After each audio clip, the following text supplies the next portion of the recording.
오늘은 올리버 트위스트 첫 번째 이야기, 올리버의 탄생 배경부터 시작합니다. 이야기 첫 번째, 제발 조금만 더 주세요. 1-1 올리버의 탄생. 유난히 추웠던 어느 겨울밤, 모두가 잠든 마을은 어둡고 고요했다.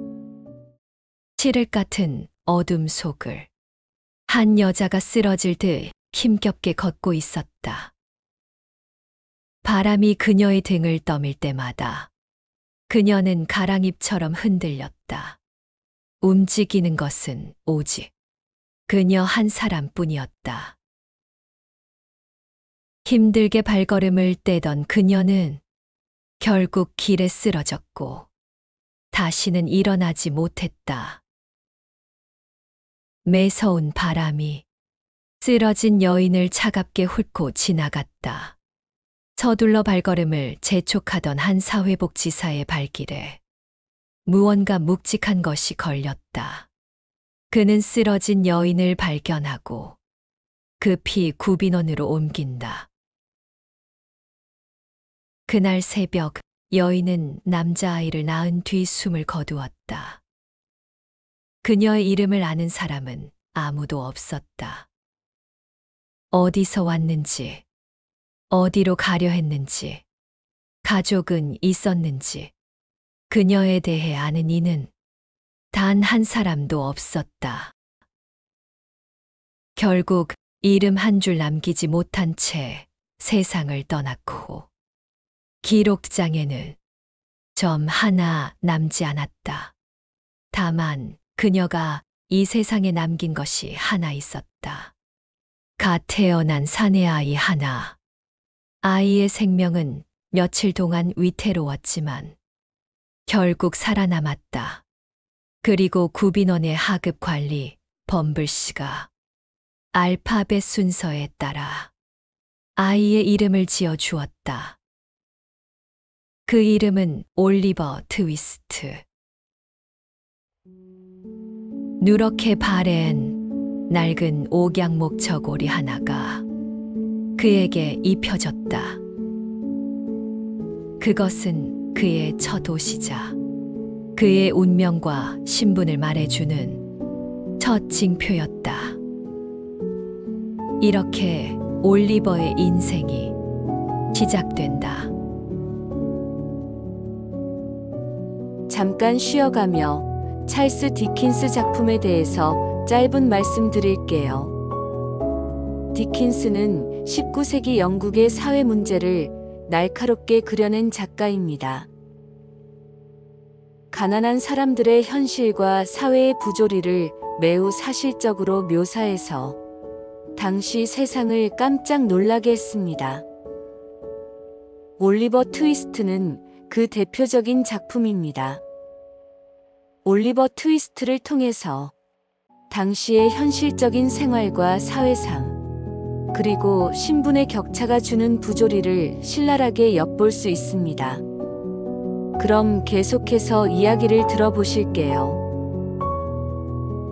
1-2 제발 조금만 더 주세요. 구빈원을 운영하는 이사들은 스스로를 현명하고 철학적이며 무엇보다 도덕적인 사람이라 믿었다. 그리고 가난한 사람들이 구빈원을 어떻게 생각하는지도 모두 꿰뚫고 있다고 여겼다. 가난한 자들은 구빈원에 들어오고 싶어 안달이지. 여기선 일도 안 하고 아침, 점심, 저녁에 간식까지 나와. 그것도 공짜로. 완전 너는 천국 아니겠어? 그래서 우리가 원칙을 안 세우면 어떻게 되는 줄 알아? 여긴 게으른 자들의 천국이 되어버릴 거야. 이런 그들의 궤변은 도덕이라는 이름 아래에 잔혹한 규칙들을 만들어냈다. 하루 식사는 묽은 죽 3번, 일주일에 2번 양파 1개, 그리고 일요일에만 조금의 빵. 그 외에도 수많은 가혹한 규정들이 있었지만 그 중 단연 악명을 떨친 규칙이 있었다. 구빈원에 있는 한 평생 묽은 죽 외에는 어떤 음식도 허락되지 않는다. 절대! 이 끔찍한 규칙 덕분에 죽어가는 수용자들이 늘어났고 장례 비용도 덩달아 치솟았다.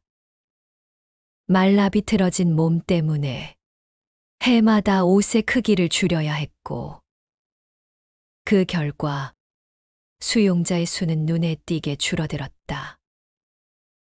그리고 이 사회는 그 결과에 깊은 만족감을 감추지 않았다. 그것 봐! 내 말이 맞지. 계획대로 돌아가고 있어. 아이들이 밥을 먹는 방은 따로 있었다. 하지만 묽은 죽 한 그릇으로는 도저히 배를 채울 수 없었다. 굶주림에 지친 사내 아이들의 눈빛은 처참함과 살기 그리고 죽음에 대한 공포와 두려움이 한가득했다.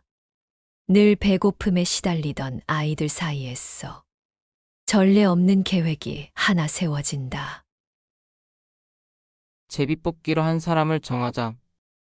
그리고 그 아이가 주방장에게 죽을 더 달라고 말하는 거야.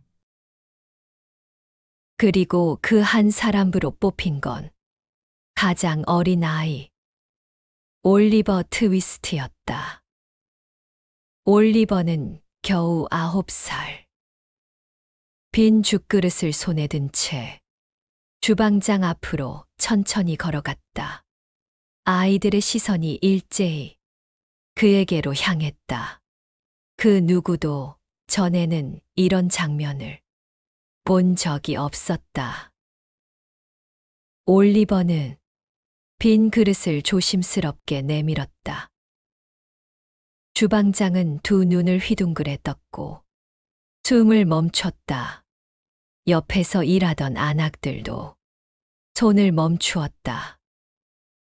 아이들도 숨을 죽였고 방 안의 모든 것이 멈춰버렸다. 올리버는 조심스럽지만 또렷한 목소리로 말했다. 제발 조금만 더 주세요. 주방장은 휘둥그레진 눈으로 올리버를 바라보며 쓰러질 듯 몸을 휘청였다. 그리고 뚱뚱한 몸을 간신히 가마솥에 기대며 버텼다. 몇 초가 흘렀지만 곁에서 일하던 아낙들은 감히 입을 열지도 몸을 움직이지도 못했다. 아이들 또한 숨이 멎을 듯한 공포에 사로잡혔다. 그리고 정적을 깨고 주방장이 떨리는 목소리로 물었다. 너 방금 뭐라고 했니? 놀랍게도 올리버는 다시 한 번 말했다. 제발 조금만 더 주세요. 그 말이 끝나기도 전 국자 하나가 하늘로 날아올랐다. 그리고 올리버의 머리를 그대로 내리쳤다. 비명이 터졌다. 하지만 비명을 지른 건 올리버가 아니었다. 주방장이었다. 이윽고 상황을 파악한 구빈원의 직원 범블 씨는 이사회가 모여있는 사무실로 허겁지겁 달려 들어갔다. 큰일 났습니다. 더 달랍니다. 범블 씨가 문을 박차고 들어와 소리쳤다. 이사들의 얼굴은 한순간에 굳어졌다. 그들은 충격에 휩싸여 서로를 바라보기만 했다. 무거운 침묵 끝에 누군가 조심스럽게 물었다. 누가 더 달라고 했단 말입니까? 올리버 트위스트입니다. 그 말이 떨어지자 회의장은 순식간에 발칵 뒤집혔다. 당장 교수형에 처해야 할 놈이야.